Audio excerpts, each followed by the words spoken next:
Alright guys, welcome back to part 3 of making an album completely independently for 12 months. My name's Dan, my project's called Love Love Love, and if you haven't watched the previous episodes, I highly recommend doing that just to catch up on kind of what I'm talking about and just kind of ties everything nicely together. So if you have a chance to subscribe or join the Substack, that's where I'm putting all of my content while I'm taking a break from social media. So let's get into it. Month 3, March.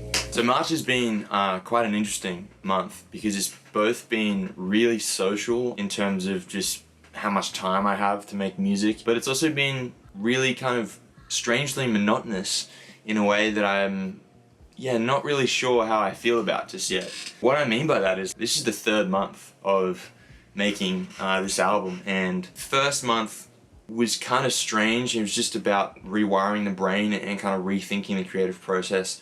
February was really productive. Got so many ideas out and felt like I really tapped back into making music that I really love and connect with. And I'd say that's still the case for March. But like anything, I guess, in life, and this is not a challenge that I actually saw coming, is just if you do something repetitively, like over and over again enough times, I think you always run the risk of it becoming kind of mundane and monotonous. Not to say that I haven't enjoyed what I've been making. If anything, I think I'm starting to really break outside of my normal production and writing box and look to making some different pieces of art which are kind of influenced by different genres and different bands and things like that. But there is a level of monotony that I think is creeping in, and I think it's probably come at the perfect time because in April, in a couple of weeks' time, I'm actually going to go down to Sydney and write with one of my favourite artists from Sydney, Luca from Neptune. You guys might have heard of Neptune. We met at Big Sound in 2024 and we just got along, and I really like what he does. I think I might actually vlog that. Let me know if you want to see that. But yeah, I think that's going to come at the perfect time to kind of break up,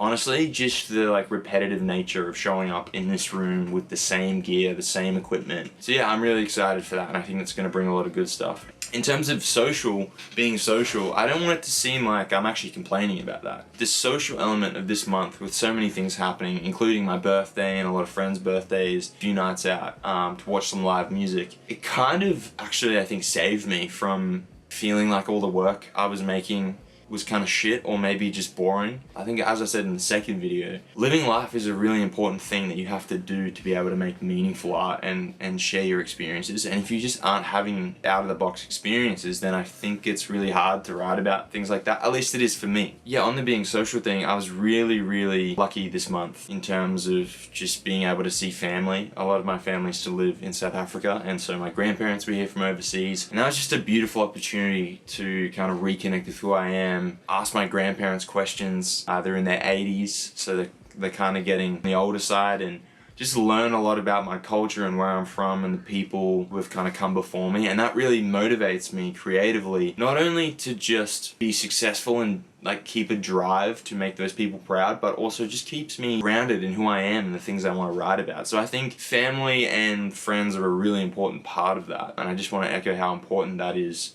I think if you're a creative person, to have a community of people behind you who support what you do. This month I also got the opportunity to play my first live gig back in months and months. I didn't really advertise or anything like that. It was just a solo gig, a little backyard show with a friend of mine, Will Clift. I also played alongside Kalina, who's another upcoming artist. I actually produced her EP.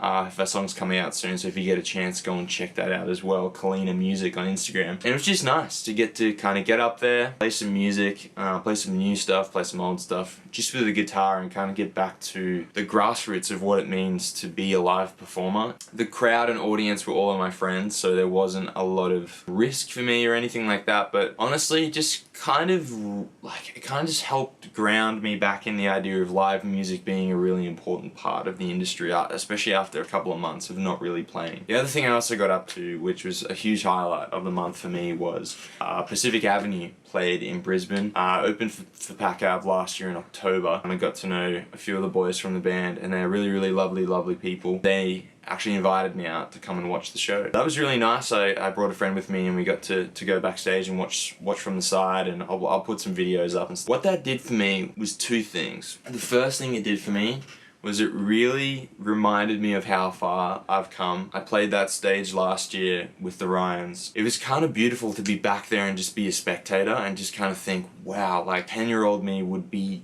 going ballistic if he knew he was going to play or did play here one day. And that was really special to be there. Most of you know I've been having a break from wanting to play live.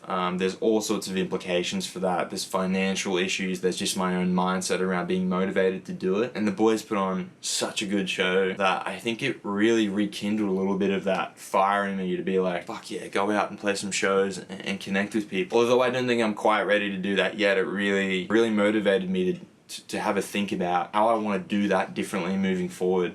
Because ultimately, right, making an album, you have to go out and showcase these songs you've made. And I think for me, if I'm building a world around that, I want to make sure that's a world that I'm proud of and reflects what I've made. So yeah, that's just to speak to the importance of connecting with live music, especially in Australia where the scene is always in this kind of tumultuous state of venues shutting down and festivals shutting down. And I think it's important to get out there and support those bands where you can, especially if you're a fan of them. It just kind of makes sense, you know? Yeah, that's kind of been this month as a general recap. With a lot going on in April, I want to keep this video a little bit shorter and just, yeah, keep it focused so that next month, especially after the riding trip, I can do a lot more content for that. I want to move on to some questions and things that people have been asking me about the album. A question I've been getting a lot is around the theme of the album, right? Like, it's no secret that albums generally have themes or, you know, have some sort of, I don't know, branding even, if you want to call it that, or just some sort of thematic purpose. What's interesting about this album is because I'm trying really to write from a subconscious place, I'm trying to tap back into finding out what's going on inside of me, I don't have a theme. And I think that's something that I'm starting to wrestle with maybe just a little bit in terms of the motivation to keep going forward with, especially as I go through this monotonous period of just like rocking up and doing the same thing over and over again. Not having a theme is quite strange, to be honest. Like, my mentality was going to be let the theme reveal itself as I continue working on the album, but the longer I go on, the more I realize it's going to have to be a combination of an intentional decision and maybe revealing what's already there. At the moment, where that's sitting, if I had to paint a picture, is in this kind of space between being an album about, so relationships, love, loss, growing up, existentialism, family, your own psychology, and then also the fact that for me, as someone who is a Gen Z and kind of grew up in this period where the internet was and did exist but wasn't really integrated into our lives in a way that it is now on a daily level, I think that's so fascinating to me, and I'm seeing it come through in the way that I write about my relationships, about certain events in my life. So somewhere in between there, the theme is going, and I'm still not super sure what that's gonna be. That feels like what it should be, and I think some references for that in terms of the way that feels is like Radiohead's OK Computer to me is this beautiful album about, you know, existing in a world and looking forward almost with an apocalyptic view of technology. I wouldn't say my view is quite the same, but that's probably the best reference I can come up with, is this idea of the way that the internet and social media and all this stuff interacts with our psychology, our relationships, our lives, how we think about ourselves, and then on a more kind of grander scale, how on a government or political level this technology influences our decisions, influences what we eat, it influences what products we think are good and shit, it influences what we listen to, it influences everything. And then I guess you have the overarching AI narrative in all of that as well, and I think that sort of stuff is really interesting to me. I don't necessarily have a conspiratory or like an anti-technology lens on it. I think for me it's more just about assessing what's going on, but that's kind of where the album is going at the moment. I'm yet to come up with a name. If you've got any suggestions for an album name or something like that, drop them in the comments, and we'll see how that's going. Yeah, in terms of March, because I don't really have too much to talk about in terms of just the fact that it's been kind of a rock up, get it done kind of month, I thought it'd be a good opportunity to share some music with you guys finally, in the form of maybe like a little snippet or something like that. Love to know what you think in the comments. I'd love to know if you can hear any influences on that at the moment. I was in a big Beatles phase. I'm finally kind of out of that, and now I feel like the Strokes are very much on my mind. It's not really my genre, it's not really my space, but I'm feeling quite influenced by just the kind of garage rock, almost lo-fi-esque just commitment to what they're doing, and I think that's going to show up probably the next month or two when it comes to the production. But yeah, that's kind of it for March. I wish I had more to report to you guys, but it's just been one of those months where I rock up, I write the music. I'm still super happy with what I'm making, don't get me wrong, there's no disdain for anything that I'm doing at the moment. It's just a matter of, I think the artistic journey is that it's this constant creation, confliction between what you make, what you think you want to make, and where you're at mentally. The songs that I have made up until this point, they feel really good, they feel very safe in terms of genre and production, and I think this month, moving forward, I would love to use this trip to Sydney to maybe push past what I would normally make or write, and I'm really excited to see what comes from that. Thanks for being here. Yeah, I hope you guys enjoy the demo at the end of this video, and we'll see you guys in another month. One more thing before I go, one of my favorite bands ever, Laney, is coming to Brisbane. They haven't announced their supports yet, and I've been pushing really hard to try and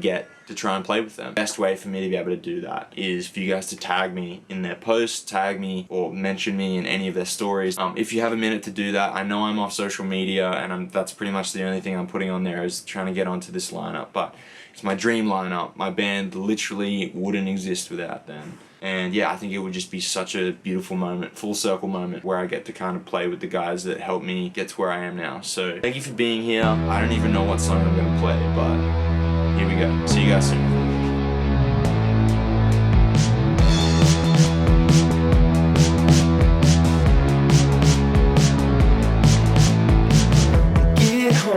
Check into the internet, spiral once or twice until you forget. Let out of breath with the cynical accent. Yeah. Light up and now that there's amphetamine calls me late. Boy, where the hell you been?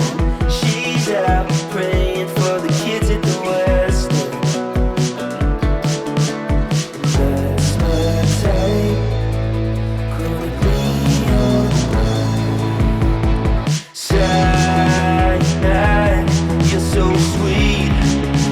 Poison in my mind. I'll do it over and over every time.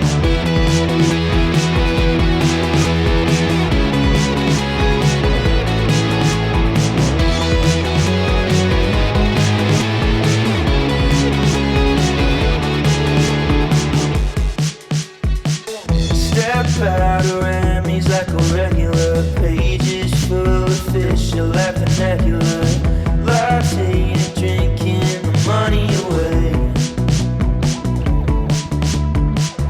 We kiss, it's only just to pass the time. Don't talk politically, I'm out of